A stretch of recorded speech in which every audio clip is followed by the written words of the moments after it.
Hello, I'm going to show you how to make a coil or a beehive in your yarn when you're spinning a singles yarn. So recently I spun these singles over here and I put a couple of beehives in them, and I just like to have one or two to stand out as a fun little accent in my yarn.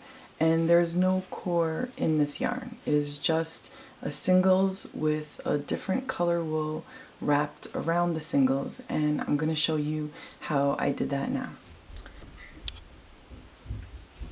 So I'm going to use this white wool for my singles, and I'm going to use this peach colored wool for the beehive part. So to start with, you just want to go ahead and spin your singles yarn, and when you get to a point where you want to add in the beehive, what I would suggest doing is break off the top or the roving, whatever you're spinning, and just allow extra twist to build up into that singles. So I'm going to stop my spinner, or you can stop treadling, and I'm going to now make the beehive part. So when you first start spinning, you generally tend to do a quick grab and pull motion, and we get this really slubby yarn as a beginner. And that's similar to what we're going to be after to get the thickness and the length of our beehive. So to do that, I grab the end of the fiber bundle that I want to work with, and I'm going to pinch it right there and draft out or pull apart the amount of fiber that is in that stable length that I'm grabbing there. So this way the center part of that pile is going to be thicker and the ends are going to be thinner and wispier. So you can make your beehives as thick as you want. If you want a thicker one, you can, section out the fiber and grab however much you want and just pull it apart here. So I'll combine these two just for the fun of it, so I can get a thicker beehive. So to prepare it, I'm going to place the fiber in my palm, and I'm just going to kind of gently roll it back and forth to make it slightly felted. Okay, so I'm going to try to get those fibers to stick together. Sometimes I'll take it and I'll roll it against my thigh or the couch if I'm sitting down, but I do want to leave those ends wispy and not matted. This way I can join it into my singles yarn.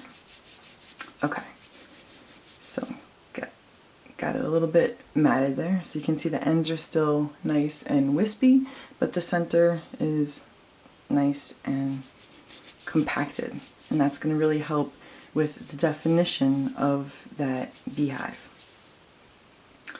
Okay, so my singles has extra twist in it, and when I'm working with it, I'm gonna just go ahead and split the unspun fiber like so. Okay, so it's like a little fork now between the two, and I'm going to lay the edge of the wispy part. I'm just gonna advance the yarn. Okay, so I'm gonna lay the wispy part, right, of the beehive right in between and kind of sandwich it right there. That's gonna help lock it into place.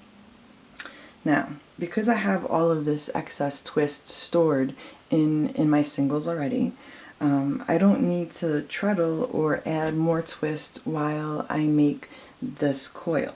I do find that I need a little bit more wool here for the process. So I'm just going to go ahead and add some more on before I begin. And you'll notice that already that little wisp of the orange caught on and it's attached.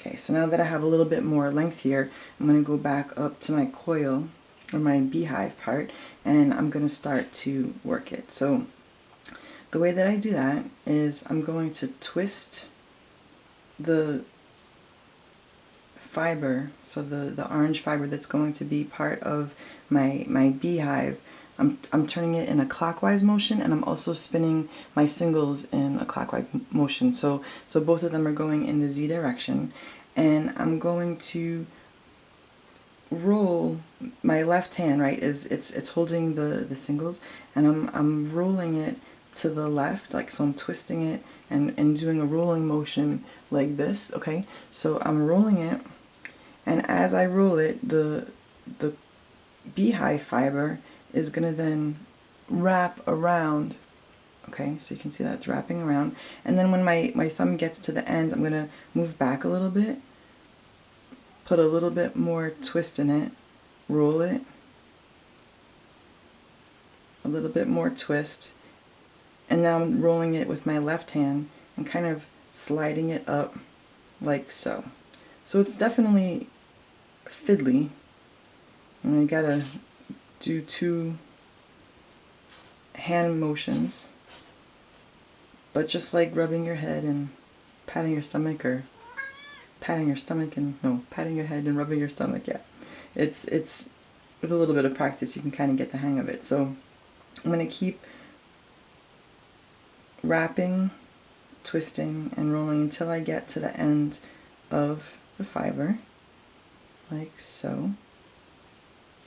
So then I just have a little bit of the wispy wool left. Okay, now in order to secure this end, I'm going to take that white wool down over here, and again I'm going to split it. Okay, so I'm gonna split it. I'm gonna take that tail of that beehive and kind of tuck it in between the two, so that when that goes to put in the singles twist, it's gonna really anchor and lock that in. Then I'm gonna go and I'm gonna take my white wool again, and I'm going to grab everybody together. Now there is still a lot of excess twist in my singles, so I can go ahead and hand roll just to get it started.